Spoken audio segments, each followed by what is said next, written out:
Hello everyone समस्त को स्वागत करुच्ची आज सुंदर वीडियो को। तो आज वीडियो होची 6th सेमिस्टर पिला मानक पई एक इंपोर्टेंट वीडियो प्रोजेक्ट पेपर केमिति करिबा, प्रोजेक्ट पेपर नथिले कौन हेबो, प्रोजेक्ट पेपर केउ उपाय रे करा जिवो, ए सब किछि प्रश्नर उत्तर आपण मानकू ए वीडियो रे निश्चित भाबे मिलि जिवो। तो सर्वप्रथम मु क्षमा मागी रखुछि कि बहुत दिन हला मु कोनोसी भी वीडियो अपलोड करि पार नाही, किछिटा असुविधा थिबारु। तो निश्चित भाबे आगो को प्रत्येक दिन वीडियो अपलोड करिया पई चेष्टा करिवि। प्रोजेक्ट पेपर विषय जहाँ भी डाउट रही तुम माने कमेंट सेक्शन तुम मान खोला अच्छी, तुम माने कमेंट करि पारो एवं प्रोजेक्ट पेपर विषय रे जहाँ भी किसी डाउट अच्छी जहाँ भी तुम माने कमेंट करितिलो से सब विषय रे आमे आज आलोचना करिबा। सेतिबाई वीडियो को स्किप न करी शेष पर्यंत देखंतु। जे माने भी चैनल को फर्स्ट टाइम पई आछो चैनल को फटाफट सब्सक्राइब करी वीडियो को लाइक कर दियंतु एमती इन्फॉर्मेटिव सुंदर सुंदर वीडियो पाइबा पाई। तो चलंतु देखिबा प्रोजेक्ट पेपर कौन देखि रखंतु। सर्वप्रथम एथि जो रहिछि पेपर टीर फोटो रहिछि ए होछि तुमरो प्रोजेक्ट पेपर रो जो कवर पेज ते रहिछि केमि ताकू कलरिंग करी करी गोटे पुस्तक परिका अटा गोटे पूरा नूतन बही परिका तमे कवर पेज करि परिबो। तो एथि देखंतु तुमरो रहिछि जो प्रोजेक्ट पेपर रो जो थीम रहिछि ता विषय लिखा जाइछि role of self help groups in women empowerment.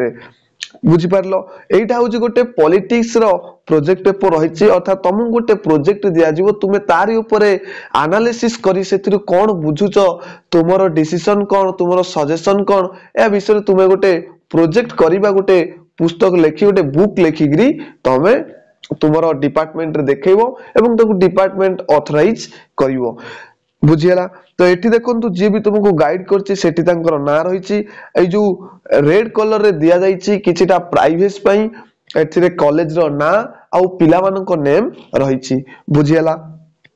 तो सेकंड देखंतु कोन रहिछि चलंतु देखिबा यार थीम विषय रे कोन कोन सब लेखा जाइछि केमिति आमे भी लेखिबा जे माने नुवा प्रोजेक्ट करिया पई चाहुचो से माने केमिति प्रोजेक्ट पेपर लेखिबो ए सब विषय रे आलोचना करिबा। वीडियो को स्किप न करी खाली शेष पर्यंत तुम माने देखंतु।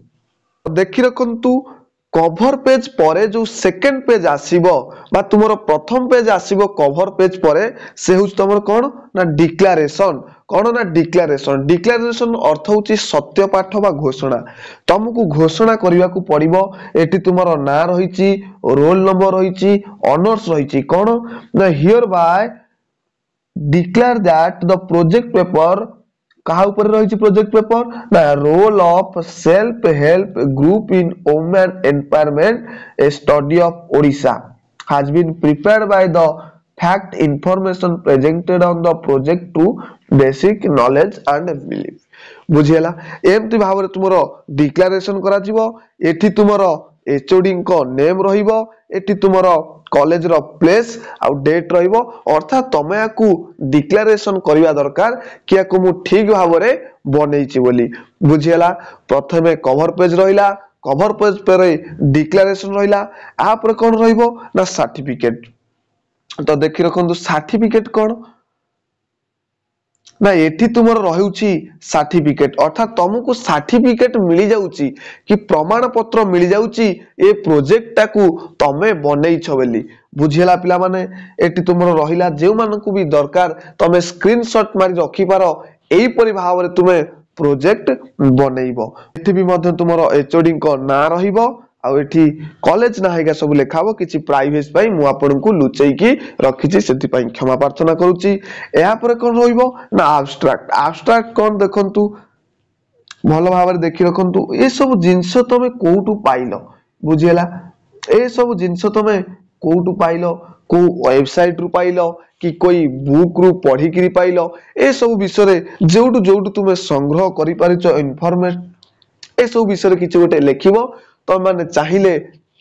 आकु भी मध्य एक स्क्रीनशॉट मारी रखि पारो। बुझियला। या पर रहउछि कोन ना एक्नॉलेजमेंट। देखंतु एक्नॉलेजमेंट कोन रहउछि अर्थात तुमको मिली गला स्वीकृति मिली गला तमे एथरो प्रोजेक्ट पेपर तुमरो ठीक अछि बेली। बुझियला। एठी तुमरो सार कोन करिवे ना डिक्लेयर करि देबे कि ये सब ठीक ठाक अछि स्वीकृति प्राप्त तमे हेई गलो। या पर तुमरो प्रोजेक्ट पेपर पई जा भी रूल रेगुलेशन लागिबा कथा लागि गला। आ पर आसी जिवो कोन ना आ पर आसी जिवो कंटेंट कौन ना कंटेंट जहां भी तुम तुम प्रोजेक्ट पेपर रे कंटेंट नैतिबो से तुमरो कंटेंट आसी जीवो बुझी पारछि आशा करछि सब किछि बुझी पारुथिबो तो वीडियो को खाली शेष पर्यंत देखंतु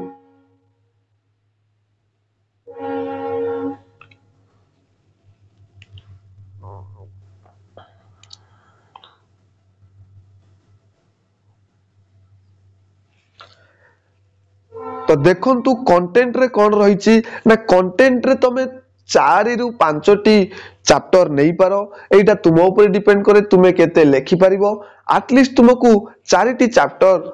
नबार अछि तो देखंतु जेमती बुक रे रही लेफ्ट साइड रे रही कोन ना सीरियल नंबर मिडिल रे रही सब्जेक्ट एवं लास्ट रही राइट साइड रे कोन ना पेज नंबर रही तो प्रथम चैप्टर कौन अध्याय 1 रे रखा जाइछि प्रथम चैप्टर रे तमे जो टॉपिक विषय लेखुछ प्रोजेक्ट पेपर तार इंट्रोडक्शन विषय तुमको प्रथमे किछि लेखिबार अछि तापरे स्टेटमेंट ऑफ द प्रॉब्लम अच्छा तमे प्रोजेक्ट को कोन पय लिखलो ए प्रॉब्लम विषय मध्ये लेखिबार अछि थर्ड होची objective of the study A study तमे कोन पय करूछ वुमेन एम्पावरमेंट पय अर्थात कोन दरकार यार लक्ष्य कोन ए सब विषय तमे किछि लेखिबो तापर गोटे हाइपोथेसिस रहउची सेकंड रहउची रिसर्च मेथोडोलॉजी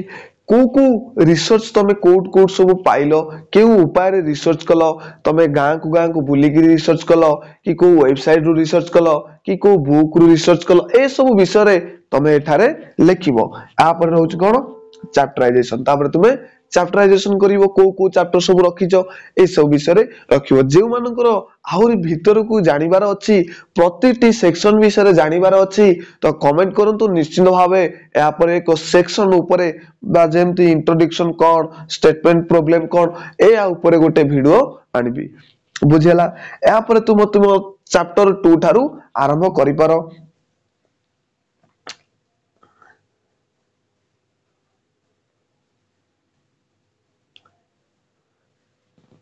तो देखो चैप्टर 2 रे कौन रहउची ना चैप्टर 2 रे तुमे तुमरो सब्जेक्ट बा तुमरो जो प्रोजेक्ट पेपर रहिची बा जो प्रोजेक्ट रो सब्जेक्ट रहिची तारि विषय तुमे करि पारो कोन ना रिव्यू रिलेटेड लिटरेचर टोटल से जो प्रोजेक्ट रे कौन करिछ ता ऊपर एक रिव्यू लेखिगिरी लिटरेचर लेखिबो समरी टाइप रो गोटे रिव्यू रखिबो रिव्यू रिलेटिंग द प्रॉब्लम गोटे से प्रॉब्लम ऊपर जो प्रॉब्लम को नहीं कि तुमे रिसर्च करूछो जो प्रॉब्लम को नहीं कि तुमे प्रोजेक्ट पेपर तैयारी करूछो ता ऊपर गोटे रिव्यू टोटल सबु आडू सबु क्षेत्र देखिगिरी गोटे रिव्यू लेखिबो तापर review of the literature total ए दीटा को कॉम्बिनेशन करी फर्स्ट और सेकंड दीटा को कॉम्बिनेशन करी तमे रिव्यू ऑफ लिटरेचर रे सेटा लेखिबो तापर आसी जाउची कोन ना चैप्टर 3 रे कोन रखिबो ना देखंतु इंट्रोडक्शन रखिबो जेउ रहिची तुमरो प्रोजेक्ट पेपर तारि ऊपर एथर लेखा चलिबो जेमते सिग्निफिकेंट हेल्प ग्रुप्स जेहेतु एटा वुमेन एम्पावरमेंट ऊपर अछि तो सेति पई ए सब टॉपिक को रखा जाईची evaluation SHG in India SHG केमिति इवैल्यूएशन करा गला कोन पई रखा जाईटा ना एटा जेहेतु वुमेन एम्पावरमेंट ऊपर रहिची सेति पई तुमरो एटा लेखा जाईची तापरे कोन द फेल्योर ऑफ एसएजी ई सब किछि तुमरो गोटे लेखा चैप्टर करिकी रखा जाईची केवल वुमेन एम्पावरमेंट ऊपरे बुझियला तो ए सब रहिला तुमरो कोन ना चैप्टर 3 रो गोटे लेखाए सेक्शन बुझियला तापर रहिची चैप्टर 4 रे कोन देखंतु चैप्टर 4 भी मध्ये जेमति तुमरो बुक रे रहिता है ठीक सही परि भाबरे सब किछि एथिरे आलोचना करा जाईची बा सेमति रहिची प्रथम रहिला इंट्रोडक्शन तापर कोन ना self help group in Odisha या परे इंडिया ऊपर ओडिसा ऊपर कवर करा जाईची coverage in state of Odisha mission Shakti scheme in Odisha Odisha रे वुमेन एम्पावरमेंट को नहीं किरी जेते प्रकार सब स्कीम लॉन्च करा जाईची से फोर्थ चैप्टर रे से सब विषय रे गोटे लेखाए सेक्शन करी किरी डिस्कशन करा जाईची आलोचना करा जाईची तापर रहउची तुमरो चैप्टर 5 रे रहिची कोन ना समरी एंड कंक्लूजन टोटल